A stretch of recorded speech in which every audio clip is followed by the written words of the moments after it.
강북 삼성병원에 원목실이 있습니다. 우리 원로 목사님 시절에 환우들 주일날 예배를 드리지 못하는 것을 안타까이 여겨서 원목실을 저희 교회가 설립을 했죠.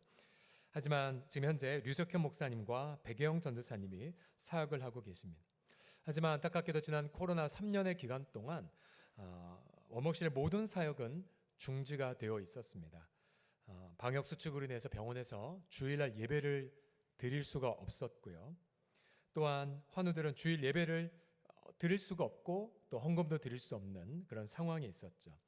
사역 자체가 뿌리채 뽑혀지는 그런 안타까운 지난 3년을 보내고 있었습니다. 여러분, 이처럼 우리 인생에도 내가 무언가 하고자 했지만 바로 좌절을 겪거나 또 전혀 예상하지 못했던 시련들을 일터나 가정이나 여러 가지 상황에서 우리가 종종 만나게 됩니다. 우리 성도들의 사랑방교의 기도 제목을 보더라도 거기에 보면 환우나 또 사업이나 또 진학이나 진로나 관계 부분 등 많은 부분에 있어서의 아픔들을 우리가 목도할 수가 있습니다. 이러한 시련에는 하나의 중요한 특징이 있죠. 바로 시련의 끝이 보이지 않는다는 데에 있습니다. 시간은 계속 흐르지만 변화는 없어 보이고 아픔의 눈물은 계속 흐르게 되죠. 그래서 욥의 세 친구들처럼 이 시련을 너는 하나님께 죄를 지어서 벌받는 거야 라는 이른바 징벌적 렌즈로 이 시련을 바라볼 수가 있습니다. 또 어떤 분들은 원래 인생은 이렇게 힘든 거야 라고 여기면서 운명이야, 숙명이야, 피할 수 없어, 그냥 견뎌 라고 단정하는 분들도 종종 있습니다. 반대로 어떤 분들은 이 모든 시련은 권력자의 악행 때문이야 라고 생각해서 분노나 저항에 인생을 바치는 분들도 있습니다.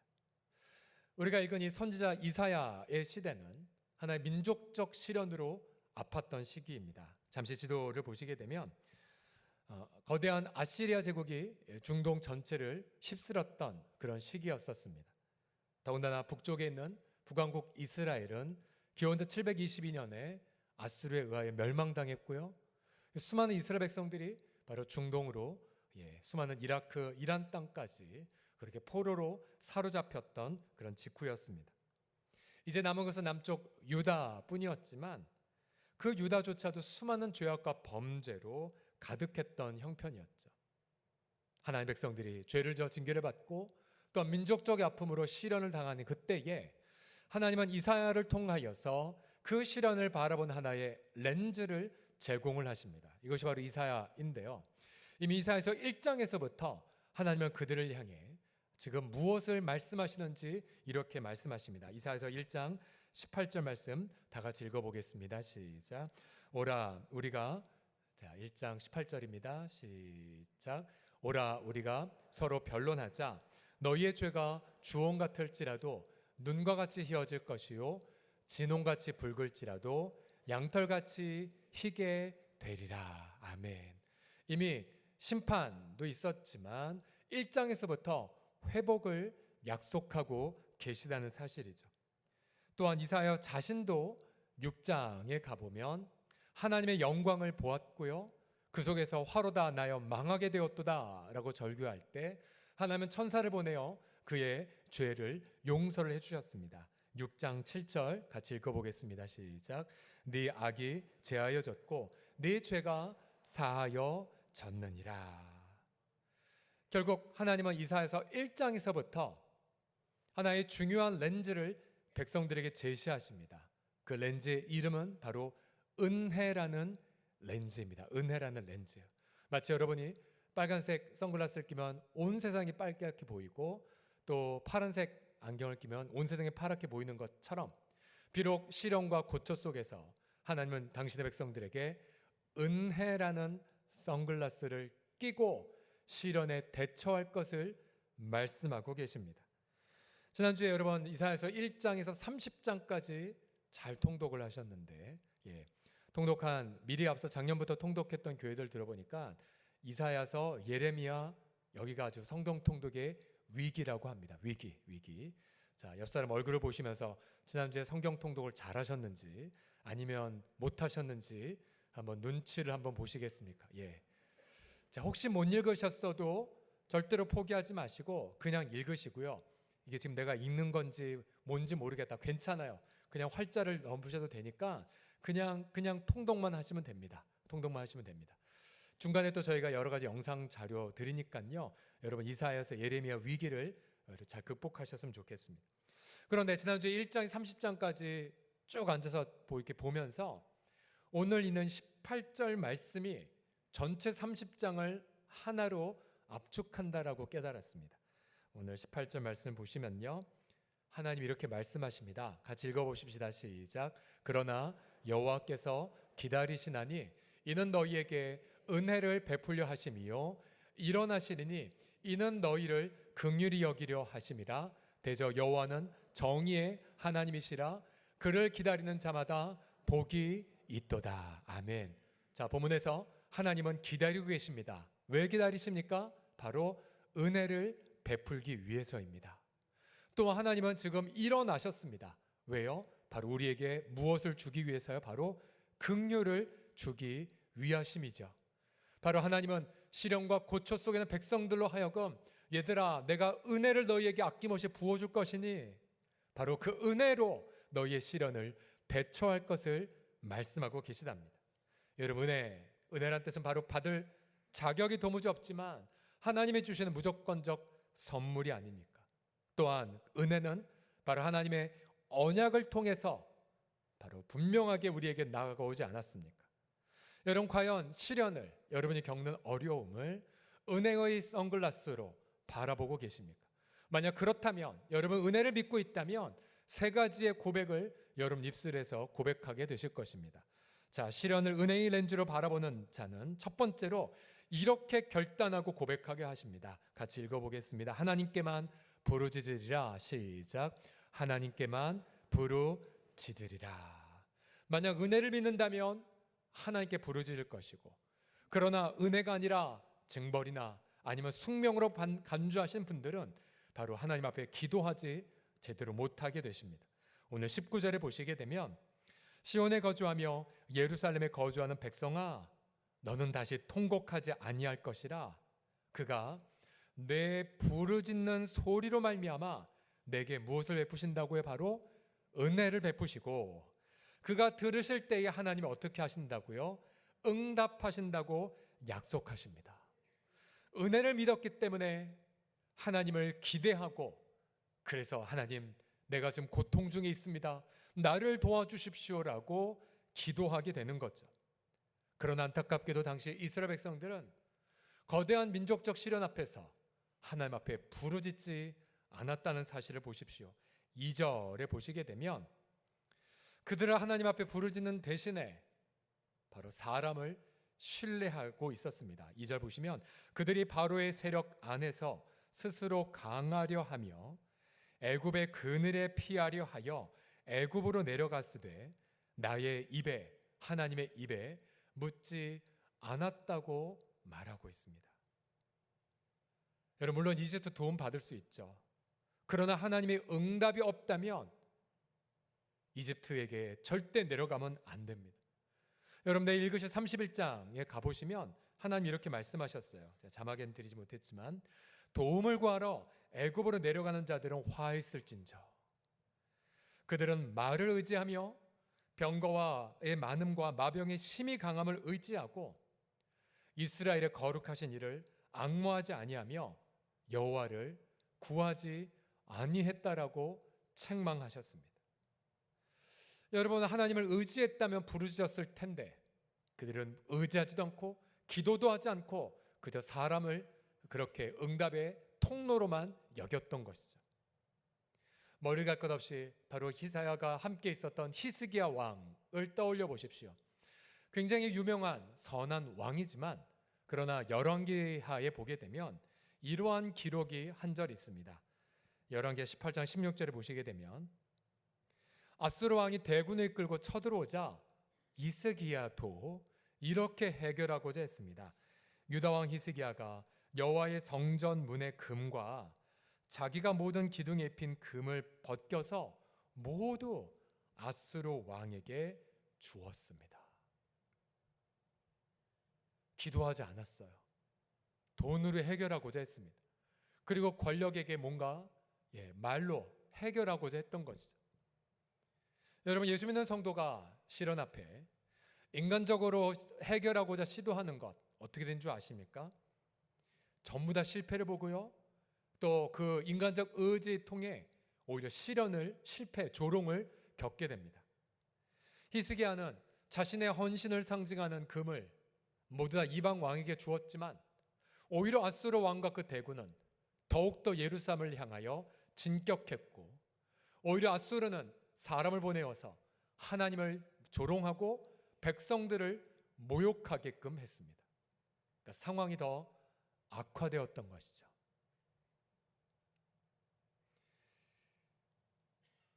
그래서 우리가 읽진 않았지만 이사야서 30장 3절에 보시게 되면, 그러므로 바로의 세력이 너희의 수치가 되며 애굽의 그늘의 피함이 너희의 수욕이 될 것이라고 경고하셨습니다. 여러분, 우리의 인생을 한번 살펴보십시오. 수많은 시련 속에서 단지 기도도 하지 않고 인간적으로 의지했던 모든 것들 전부 다 대참사가 오히려 더 일어난 것 아니었습니까? 그러나 히스기야가 그러한 실패를 겪고 나서 정신을 차렸습니다. 그래서 역대하 32장 20절에 보시게 되면, 이러므로 히스기야 왕이 아모스의 아들 선지자 이사야와 더불어 하늘을 향하여 어떻게 했습니까? 부르짖어 기도를 했습니다. 혹시 여러분 지금까지 시련 앞에 기도하지 않으셨다면 회개하시고 하나님 앞에 함께 여러분 사랑방 지체들과 더불어 부르짖으시기를 바랍니다. 이사야와 더불어 하나님 앞에 히스기야 간절히 부르짖자 하나님은 어떻게 응답하셨습니까? 이사야서 37장 36절 같이 읽어봅시다. 시작. 여호와의 사자가 나가서 아수르 진중에서 18만 5천민을 쳤으므로 아침에 일찍 일어나 본즉 시체뿐이라. 아멘. 여러분, 이처럼 시련 중에 부르짖을 때 하나님이 듣고 응답하여 주실 줄을 믿습니다. 여러분, 강북삼성병원 원목실, 자, 지금 어떻게 되었을까요? 제가 3년 동안 두 분 함께 옆에서 이렇게 보면서 너무나 감동되었던 거는, 여러분 사역 자체가 뿌리째 뽑혀졌잖아요. 하지만 이 두 분은 끝까지 인내했고요. 그리고 조금이라도 문이 열리면 병원에 들어가 복음을 증거를 하셨어요. 버티셨어요. 견디셨어요. 그러다 마침내 지난 6월 첫째 주 드디어 병원에서 주일 예배 회집을 허락을 했답니다. 저 사진에 보시게 되면 예배실은 없지만, 그러나 저희가 당뇨병 센터인가요? 그 앞에 손님들 기다리는 곳에서 지금 6월 첫째 주에 3년여 만에 처음으로 예배를 드리는 광경입니다.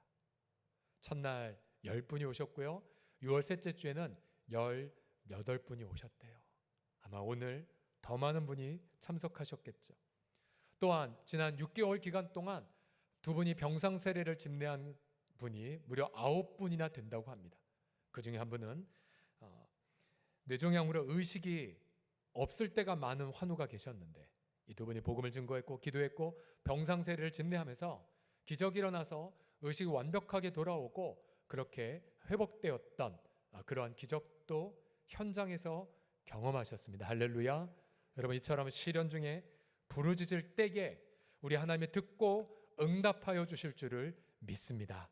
그러하기에 여러분이 사랑방 지난주에 종강을 했지만, 그러나 기도는 종강이 없습니다. 더욱더 사랑방 지체들과 함께 부르짖으시고요, 또 함께 하나님 앞에 매달리시기 바랍니다. 또한 여러분 사랑방 종강에서도 그래도 계속해서 여러분 방학에도 예비 소집이 있잖아요. 그래서 집에 찾아가면서 함께 기도하고, 어제도 토요일 오후였지만 제가 사는 단지에 한 섬기민의 가정에 몇 명을 받는지 몰라요. 한 가정, 두 가정에서 한 4가정 정도 젊은 부부들 한 자리에 모여서 사랑방 모임을 하고 밝은 미소로 나오는 장면을 제가 우연히 보았는데요. 여러분, 그처럼 자신의 아픔을 함께 토로하고 또 함께 부르짖고, 히스기야가 처음에는 기도하지 않았지만 나중에는 회개하고 이사야와 더불어 부르짖었던 것처럼, 여러분 저와 여러분이 시련 속에서 더욱더 하나님 앞에 기도하고 부르짖는 우리 식구들 다 되기를, 그래서 부르짖음으로 이 여름을 시원하게 이기시기를 간절히 축복합니다. 자, 은혜를 믿는 자의 고백, 첫 번째 고백 다시 한번 따라해 주십시오. 내가 하나님께만 부르짖겠습니다라고 해요. 시작. 내가 하나님께만 부르짖겠습니다. 두 번째로 내가 시련을 하나님의 은혜의 렌즈로 바라본다면 여러분 이 고백을 반드시 하게 돼요. 시련 중에도 인도하시리라 라고요. 다시 따라해 주십시오. 시련 중에도 시작. 20절 21절을 보시면 이렇게 말씀하십니다. 주님이 너희에게 환난의 떡과 고생의 물을 주시나 내 스승은 다시 숨기지 아니하시리니 내 눈이 내 스승을 볼 것이며 너희가 오른쪽으로 치우치든지 왼쪽으로 치우치든지 네 뒤에서 말소리가 내 귀에 들려 이르기를 이것이 바른 길이니 너희는 이리로 가라 할 것이니라. 아멘. 여기 중간에 보시면 환난의 떡 고생의 물이라는 단어가 나와요. 환난의 떡 고생의 물. 아마 우리 가운데에 눈물 젖은 빵 먹지 않은 사람과 대화도 하지 말라 이런 말도 있지만 여러분 저마다 다 누구나 다 어쩌면 지금도 혹은 어젯밤에도 저런 환난의 떡 고생의 물을 먹고 마신 분들이 계실 거예요. 그렇죠? 집안 망해서 단칸방으로 반지하방에서 혹은 폐업 신고를 하고 나서 혹은 직장에서 잘리고 나서 막막한 인생 속에 그래도 꾸역꾸역 밥을 먹었던 심경들 이런 다 한 번쯤은 겪으셨을 것입니다. 그런데 우리는 그러한 시련을 겪으면 하나님의 은혜가 끝났다라고 단정하지만 그러나 이 구절은 놀라운 것을 가르쳐주고 계십니다. 비록 네가 환난의 떡 그리고 고생의 물을 먹는다 할지라도 네 눈이 네 스승을 밝히 볼 것이고 그리고 그 스승이 너희 뒤에서 이 길이 바른 길이니 이 길로 가라고 너가 뚜렷이 들을 것이라고 약속하고 있다는 사실이죠. 우리는 이 구절을 통해 중요한 결론을 하나 얻습니다. 그것은 시련이 너무나 커도 하나님의 인도하심의 은혜는 제한되지 않는다는 사실입니다. 여러분 시련이 계속된다 할지라도 하나님의 은혜의 인도는 오히려 더 뚜렷이 우리에게 다가온다는 사실, 이 말씀처럼 오히려 힘들수록 우리의 스승, 여러분 스승이 누구입니까? 하나님의 은혜의 인도의 손길을 뜻하죠. 오히려 어려울수록 캄캄할수록 하나님의 인도하심의 손길은 더 뚜렷이 보게 돼요. 우리 가운데 많은 지체들이 고난 중에 있었을 때에 성경의 이 달콤한 맛을 깨달았고요. 인생이 막막할 때 기도의 행복을 많이들 체험하세요. 제 아는 동역자 가운데에 주일날 이 회사 장로님을 모셔서 간증을 들었다고 하는데요. 이분은 주식회사 한홍의 대표 이정빈 장로이십니다. 하나님의 농사라는 뜻의 한홍인데요. 하는 아이템은 무엇이냐면 고급 원목 마루 수입 시공인데요. 본래 이분은 모태신앙이었지만 술과 담배에 쩔어 살았던 분이었다고 합니다. 장로 아들이었지만 담배를 하루 3갑씩 폈던 분이었는데요. 30년 전입니다. 아버님의 책망을 받고는 이러면 안 되겠다 싶어서 금식기도원에 담배를 끊기 위해 올라갔다고 합니다. 그러나 기도도 할 줄 모르고 오히려 자꾸만 담배 생각이 나 화장실에 가서 담배 한 판 하려다가 바로 옆 칸에서 누가 성냥을 긁는 소리까지 들었던, 그러니까 그 양반도 이제 담배 피러 화장실에 왔던 이런 에피소드 있었고요. 그런데 하나님의 은혜를 주셔서 담배가 이제 끊어졌다라는 확신이 들어 기도원에 내려왔는데, 그러나 내려왔지만 여전히 유혹을 받는 자신을 보고 흔들렸다고 합니다. 하나님 어떻게 할까요? 그러다가 문득 하나님이 이런 감동을 주셨대요. 무엇이냐면 하루에 3갑씩 일주일에만 10,000원 정도를 담배값에 소모됐던 시절이었는데, 내가 이 액수를 그대로 감사원금을 드려보자. 그래서 10,000원을 감사원금으로 하나님 앞에 주일날 드려보았대요. 근데 바로 드리는 그 순간 큰 마음의 감동이 밀려 들어오면서 더 이상 담배가 유혹이 되지 않는, 그때부터 이분이 드리는 삶에 재미를 붙이면서 이제 막 신앙이 이제 성장을 하기 시작을 했다고 합니다. 근데 어느 날 아버님의 뒷모습 속에 눈물이 가득한 걸 보고 자초지종을 알아보니 그 당시 아버님이 사업을 하고 계셨는데 아버님이 거액의 부채를 회사가 떠안았다는 사실을 알았습니다. 금융권 1차, 2차를 넘어서 사채까지 손을 대어 원금보다 이자가 더 많은 사업의 형편을 알게 되었어요. 그리고 그 아들은 고스란히 아버지의 부채를 떠안았습니다. 자, 환란의 떡, 고생의 물 계속해서 먹고 지방칸이 없어서 공장에서 그렇게 숙식을 해결하는, 물론 외국 바이어가 당신 어디에서 삽니까? 예, 저희 집은 라면을 끓여서 라면 끓이러 가는 동안 라면이 부는 집입니다. 아니, 집이 그렇게 크단 말입니까? 네, 큽니다. 공장에서 살면서 뭐 이렇게 이러한 에피소드 있었다고 합니다. 그 와중 속에서도 그냥 끝까지 감사원금 그리고 11조의 특권 놓치지 않았고요. 새해마다 철야를 또 기도를 하면서 하나님 앞에 사업의 아이템을 구했다고 합니다. 어느 날 하나님 앞에 기도하면서 큰 감동이 오기를 한국의 소득 수준이 향상되기 때문에 반드시 이 아이템이, 이 시장이 클 거란 확신이 들어서 그때부터 이태리에서 고급 원목 마루 제자리를 수입하는 사업을 시작을 했습니다.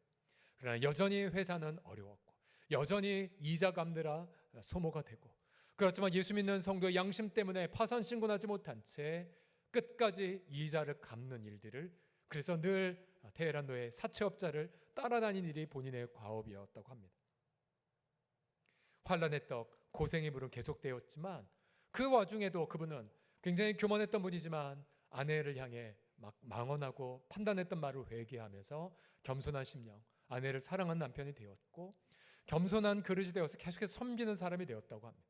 그러나 여전히 부채에 떠앉았고요. 오늘 본문의 22절에 보시게 되면 환란의 떡과 고생의 물을 마시는 가운데에도 이스라엘 백성들은 이러한 인도함의 은혜를 체험할 것이라고 말해요. 22절 보십시오. 또 너희가 너희 조각한 우상에 입힌 은과 부어 만든 우상에 올린 금을 더럽게 하여 불결한 물건은 던짐같이 던짐에 이르기를 나가라 하리라. 즉 환란의 떡, 고생의 물 가운데에서도 정결한 은혜를 경험을 하고 숨겨진 우상을 내려놓게 되는 것을 경험하죠. 또한 23절에 보시게 되면 여전히 시련이 해결 안 됐음에도 불구하고 땅에 뿌린 종자, 즉 계속해서 자신의 일터 속에서 씨를 뿌리는 일들을 계속하리라고 그렇게 주님은 말씀하시면서 마침내 비를 주시면 그리고 곡식이 풍성하고 기름지게 될 것이라고 그 약속을 이 실현해낸 백성들에게 주셨습니다. 앞서 이 한홍의 이정민 대표 어떻게 되었을까요? 사채업자들이 이분이 그래도 끝까지 이자 갚는 걸 보고 이 회사에서 발행한 어음은 신뢰할 만해 신뢰관계가 쌓였고, 어느 날 본인이 예측했던 사업이 엄청난 큰 기회가 오는 것을 보고는, 그러나 투자자가 없었기에 이분이 찾아간 것은 기도하면서 사채업자의 배후에 있는 쩐주를 찾아가서 내가 이러이러한데 투자하십시오, 그러면서 원금부터 갚게 해주십시오라고까지 했었대요. 하나님의 은혜로 그동안 참고 씨 뿌렸던 부분이 큰 열매를 거두게 되면서 마침내 20년 만에 원금 다 갚고 이자 다 갚고 지금은 탄탄한 회사를 섬기고 있습니다. 전국을 다니며 간증하는 사역을 감당하고 계시고 수많은 많은 소외된 이웃들을 섬기는 그런 인생을 살고 계십니다. 여러분, 우리가 시련 속에 있을 때 우리는 종종 단념하잖아요. 하나님 은혜가 끝났다라고 단정합니다. 아니에요. 환란의 떡, 고생의 물을 여전히 먹고 마신다 할지라도 오히려 여러분 지금 이 순간 여러분 정결한 은혜를 경험하고 계신 거고요. 오히려 지금 이 순간 언젠가 하나님이 열매를 주실 것을 기대하면서 여러분 묵묵히 일터에서 씨를 뿌릴 때입니다. 학생이면 공부할 타임이고요. 묵묵히 봉사와 이웃사랑의 씨앗을 뿌릴 때입니다. 여전히 시련은 끝나지 않았어도 여러분, 어떤 시련은 1년 만에 끝나기도 하고요. 어떤 시련은 3년, 어떤 시련은 5년, 어떤 건 30년, 우리 민족적 분단처럼 어떤 건 70년이 넘어가는 시련도 있어요. 그러나 그 시련의 한복판 안에서 여러분 자신을 살펴보십시오. 그동안 하나님은 비록 이 시련 하나만 사라지지 않았을 뿐이지 우리 인생, 우리의 가족의 인생 얼마나 최상의 길로 인도해 주셨단 말입니까? 그러하게 우리는 시련 속에서 내가 하나님의 은혜를 신뢰한다면 우린 분명히 이렇게 고백할 수 있습니다. 이 시련 중에도 하나님은 나를 최상의 길로 인도하시는 것을 믿습니다. 여러분, 사랑하는 가족들의 병상의 투병 현장에서도요, 여러분 너무나 힘든 자녀들의 아픔 속에서도 아니요, 하나님의 은혜는 시련에 제한되지 않음을 명심해 주십시오. 내가 과거에 큰 실패를 저질렀고 과거에 큰 아픔의 잘못을 저질렀다 할지라도 하나님의 은혜는 내 잘못, 내 실패마저도 껴안고 남을 만한 은혜로 우리 인생을 아름답게 그렇게 베풀어 주실 줄을 믿습니다. 여러분 힘차게 고백하십시오. 시련 중에도 최선으로 인도하실 줄 믿습니다라고요. 시작. 시련 중에도 최선으로 인도하실 줄을 믿습니다. 그러하게 여러분 절대 낙심하시면 안 돼요. 절대 포기하시면 안 돼요. 특별히 사업하신 분들 10년 후 20년 후 하나님 영감을 달라고 기도해 주세요. 요셉에게 7년 대흉년과 풍년을 미리 내다보게 하신 하나님, 다니엘에게는 수백 년 후의 일을 미리 내다보게 하신 하나님이 어찌 지금 이 시대에도 아무리 경제가 형편이 어렵다 할지라도 하나님이 여러분들하고 미래를 바라보도록 도와주실 거예요. 그럼 묵묵히 오늘 이번 주에 일터에서 사업적인 전망을 바라보게 하시고, 남들은 다 하지 말라는 것, 아니요, 난 묵묵히 씨 뿌릴 겁니다. 남들은 다 하지 않는 황무지에 가서 여러분 개간하게 하시고, 그래서 마침내 은혜의 단비가 내릴 때에 여러분 일터에도 풍성한 그러한 열매와 소출이 가득히 내리게 하실 줄을 믿습니다. 여러분 그날까지 날마다 내 인생을 최선으로 인도하심을 신뢰하면서 오늘 묵묵히 씨앗을 뿌리는 저와 여러분 되기를 간절히 축복합니다. 마지막으로 시련을 은혜의 렌즈로 보는 자는 무엇을 고백하냐면요, 이 아픔이 영광이 되리라고 고백하시게 될 거예요. 함께 따라해 주십시오. 이 아픔이 영광이 되리라. 시작. 26절을 다 같이 읽어보시겠습니다. 26절 시작.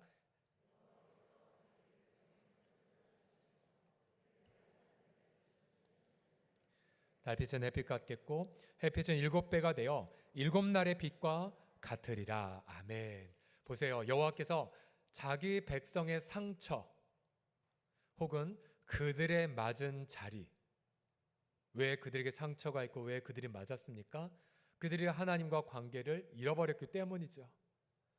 그러나 하나님은 때리고 상처를 주시는 분만이 아니에요. 하나님의 본심은 그 상처를 어떻게 하세요?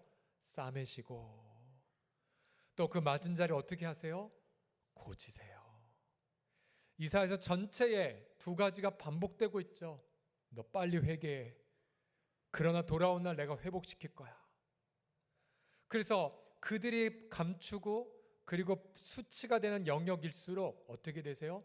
상처를 싸매시며 맞은 자를 고치시는 날에는 달빛은 햇빛 같겠고 햇빛은 7배가 되어 7날의 빛과 같을 것이라고 말씀하고 계세요. 여러분 이게 무슨 말이에요? 있을 수 없는 일이잖아요. 어떻게 달빛이 햇빛이 될 수가 있어요? 어떻게 햇빛이 7날의 햇빛과 같이 될 수가 있어요? 우리가 전혀 상상할 수 없는 일, 그러나 그 일로 인해 눈이 부시도록 하는 일이 발생할 거잖아요. 마찬가지예요. 내가 감추고 싶은 가장 수치스러운 영역이 내가 상상하지 못하는 영광의 찬양으로 바뀐다는 약속입니다. 내가 실패했고 내가 죄를 져서 너무나도 힘든 나날을 보냈지만, 그러나 그 영역이 오히려 상상할 수 없는 은혜의 반전이 있을 것이라고 하나님은 분명히 약속하고 계시다는 사실이에요. 이사야에 보면 곳곳에 그래서 수치와 조롱을 당하는 백성들이 회복을 받고 목노와 감사 찬양을 부르는 찬송들이 이사야 곳곳에 들어가 있어요. 대표적으로 이사야서 12장 1에서 2절을 보십시오. 그날에 그러니까 상처와 매맞은 자리가 싸매시고 고치시는 그날에 네가 말하기를 여호와여, 주께서 전에는 제게 노하셨지만 이제는 주의 진노가 돌아섰고 또 주께서 나를 안위하시오니 내가 주께 감사하겠나이다 할 것이니라. 아직 지금은 감사하지 못하고 있어요. 그러나 그날 백성들이 목노와 감사할 것이라고 하나님 미리 말씀하셨어요. 보라, 하나님은 나의 구원이시라. 내가 신뢰하고 두려움이 없으리니 주 여호와는 나의 힘이시며 나의 노래시며 나의 구원이심이라. 그러므로 너희가 기쁨으로 구원의 우물들에서 물을 기르리로다. 할렐루야. 아픔의 자리에서 오히려 기쁨으로 노래하는 그날, 결국 지금 내가 겪는 가장 큰 아픔 있잖아요. 가장 어려운 거. 여러분, 그것이 반전의 은혜가 되어서 놀라운 찬미가 될 거란 그 사실. 지난주 오후 예배 때에 한 지체가 이러한 간증을 하셨어요. 그분은 20대 때에 목회자로 부름받고 신학교 입학을 했지만 입학하자마자 가정의 경제가 풍지박산이 나버려서 학교에 다닐 수가 없었어요. 포기하고 직장을 구했습니다. 하나님 인도해 주셔서 짧은 기간 준비했지만 좋은 안정된 직장에 들어갈 수 있었고, 그래서 평생 정년 퇴직할 때까지 직장 생활을 하셨습니다. 그러나 40년 동안 그의 마음속엔 이러한 죄책감이 있으셨대요. 하나님이 나를 버렸나? 그는 교회에서 존경받고 장로 인지까지 받고, 또 이 가운데도 그분이 개척한 사랑방, 부부사랑방 계신 분들 계신데 열매도 많았지만 정작 본인은 마음속에 계속 부담감이 있으셨어요. 퇴직하고 저와 함께 기도하면서 결국 신학교에 늦은 60대 중반에 입학을 하셨고요. 그리고 1학년, 2학년까지 마쳤습니다. 그분이 입학하는 날 마가복음 11장을 통해 이러한 사무치는 기도를 드리시게 됐어요.